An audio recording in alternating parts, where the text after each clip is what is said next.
Brittney Griner just called Caitlin Clark a trash effing white girl.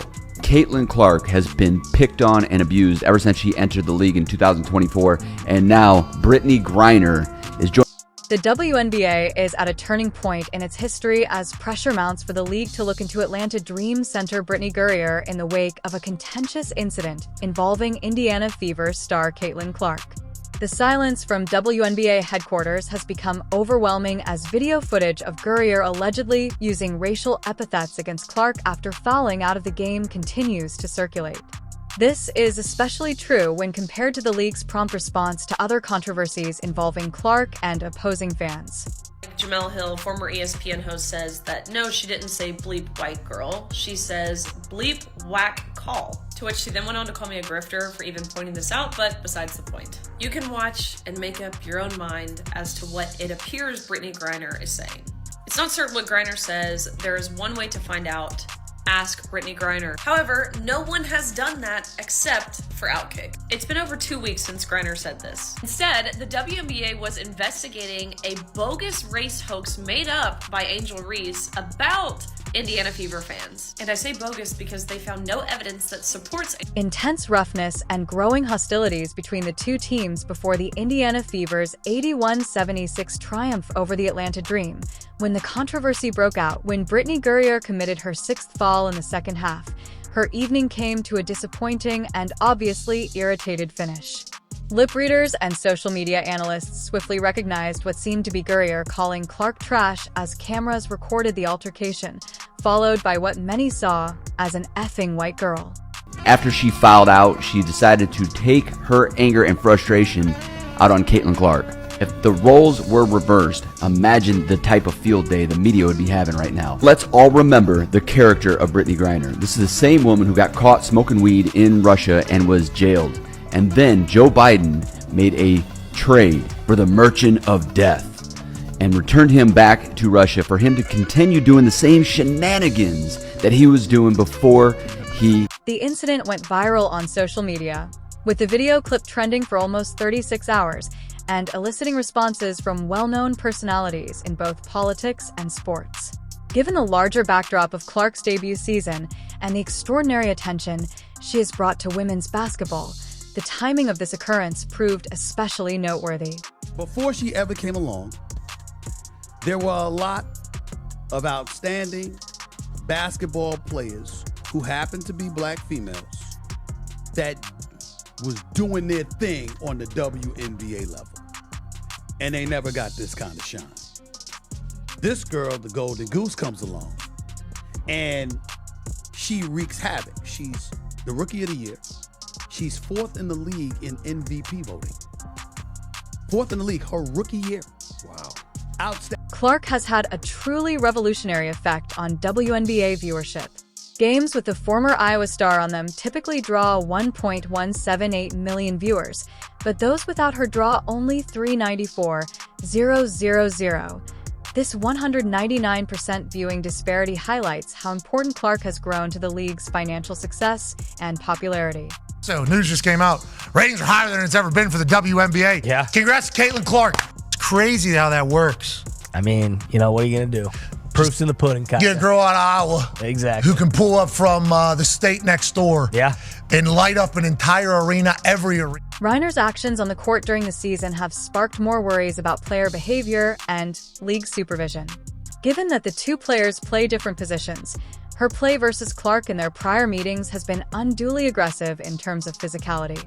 A pattern of hard screens, increased contact, and what some have called targeted conduct at the league's most marketable player can be seen in the video analysis of their interactions. I've said many times that Caitlin Clark got roughed up repeatedly by defenders throughout her rookie year last year. It was attempted bullying, trying to break her spirit, intimidate her, put her in her place, get even with her for all the attention she was getting.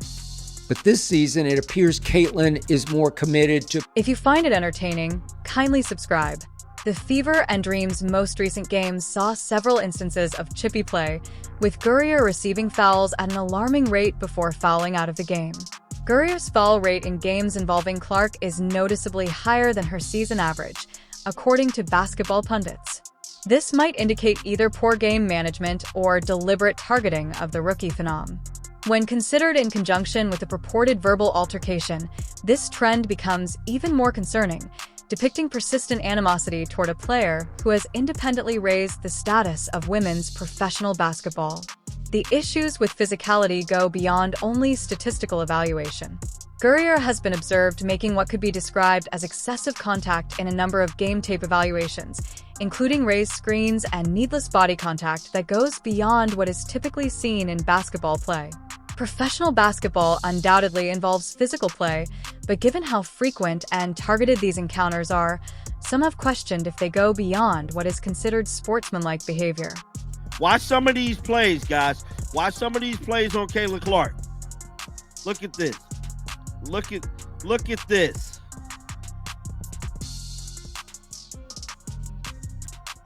See that?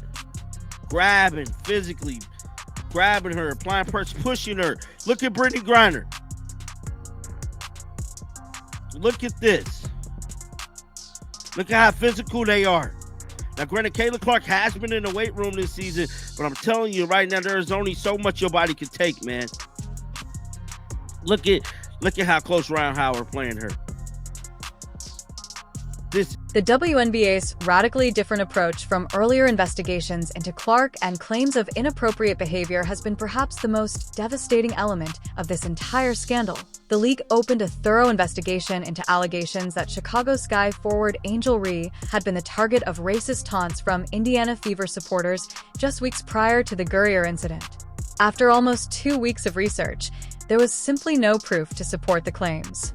Nonetheless, the league handled the situation with the highest seriousness and openness, despite overwhelming public calls for an investigation and video evidence that has gone viral on social media. The WNBA has remained completely silent on the matter. Politicians, media personalities, and supporters have criticized the league for selectively enforcing its rules, pointing to a worrying trend of bias in the way the organization handles disputes. How are you not investigating Brittney Griner? How have you refused to provide a statement on Brittney Griner's behalf from the Atlanta Dream, from the WNBA to Outkick? Because we've asked. So we asked the WNBA, are you investigating Brittney Griner? We've asked the Atlanta Dream, what did Brittney Griner say? We've asked Brittney Griner's representatives, what did you say here? She's made zero comment on this incredibly viral video. Again, I think she said, white girl.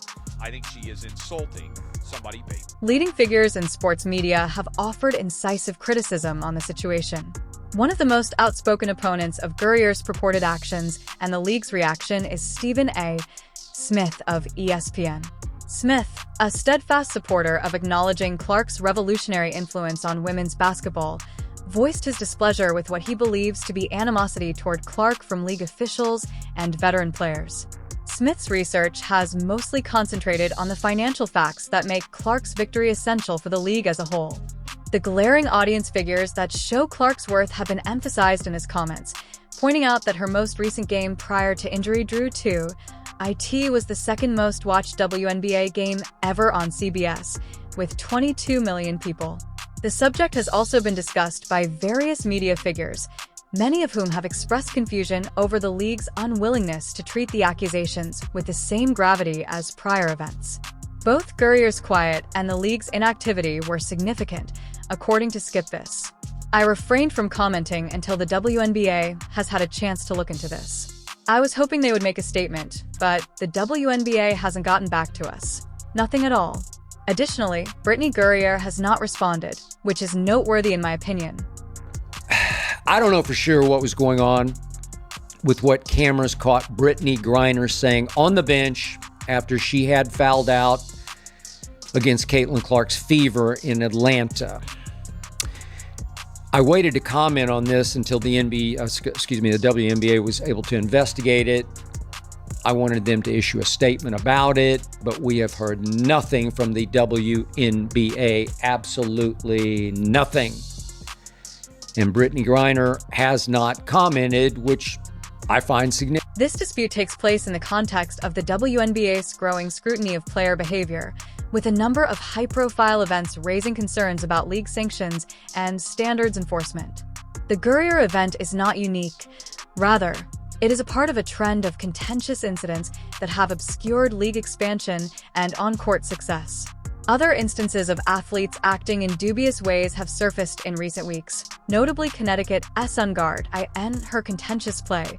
DJ Carrington was seen on camera dragging Sarah Ashley Barker, a guard for the LA Sparks, down by her hair.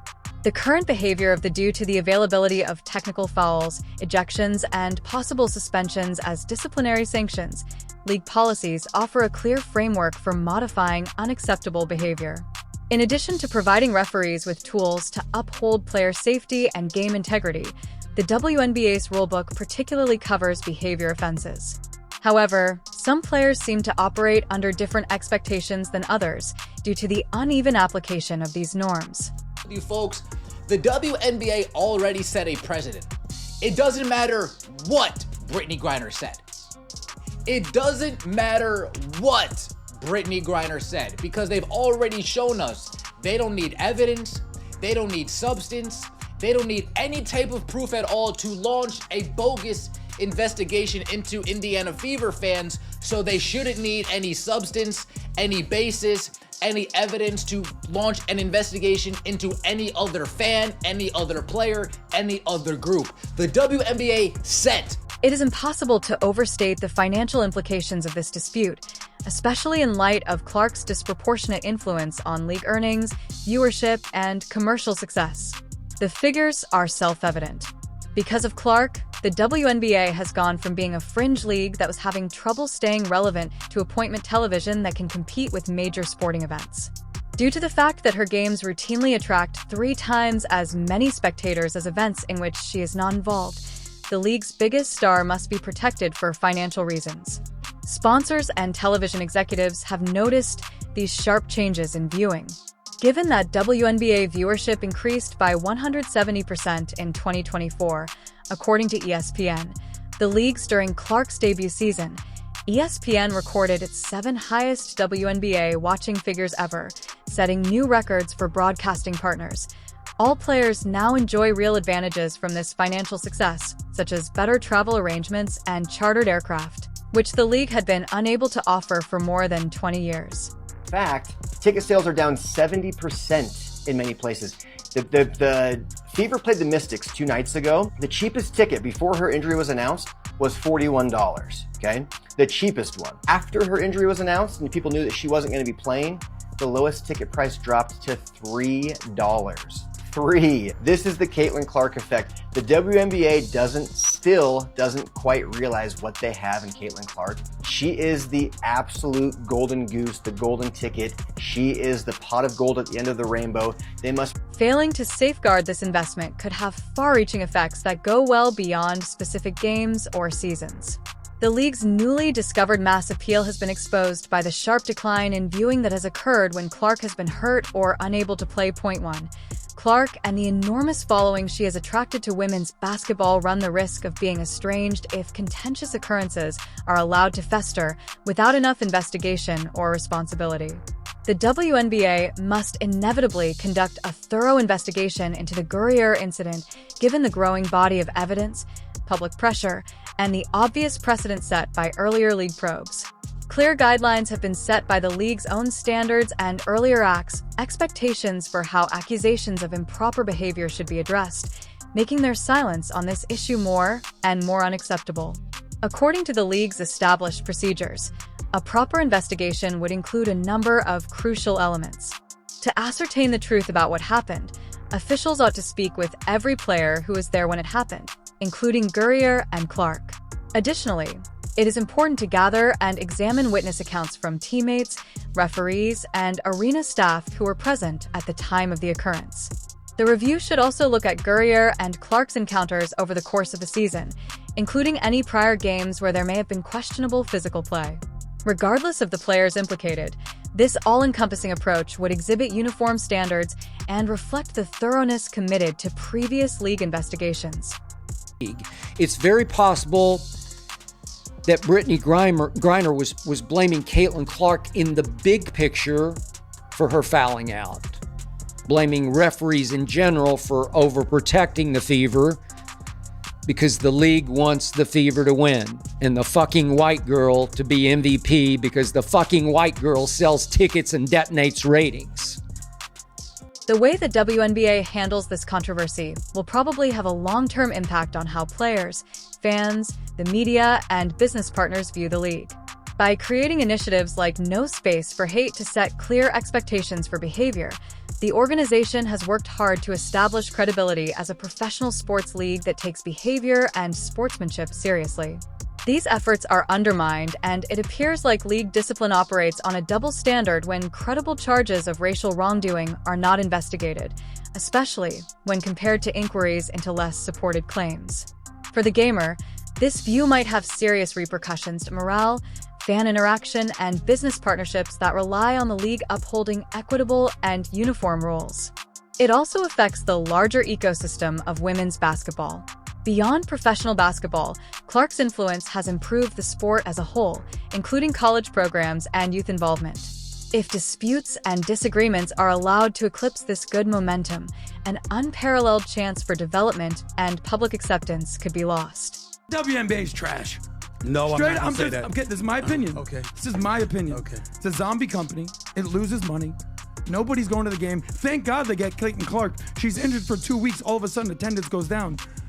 This is not gonna work long term. You trust me. You'll see this long term. Ain't nobody. The WNBA is at a turning point that will affect its legitimacy as a professional sports organization in the long run, as well as its immediate future. The league's reaction to the Brittney Griner situation will make it very evident what its standards are, what its goals are, and how committed it is to enforcing conduct rules in a fair and consistent manner. From video footage and professional analysis to political pressure and public scrutiny that shows no indications of abating, the evidence calling for an investigation is growing. The league needs to act fast to begin a thorough inquiry that is as transparent and extensive as earlier investigations. This inquiry ought to look at more than just the particular occurrence involving purportedly racist remarks, as well as the more general trend of violent play and behavior that has defined encounters between the league's top star and more seasoned players. The WNBA can only show that it respects accountability, consistency, and the safety of every player, regardless of their star status or market value, by taking such strong action for a league that, after decades of hardship, has finally attained economic success and public prominence. The stakes could not be greater. How the WNBA handles this dispute will decide if it can continue the momentum created by Clark's revolutionary influence or run the risk of losing the extraordinary expansion and attention that have characterized this momentous time in women's professional basketball history. The credibility of the league is at stake, and the time for an investigation is now.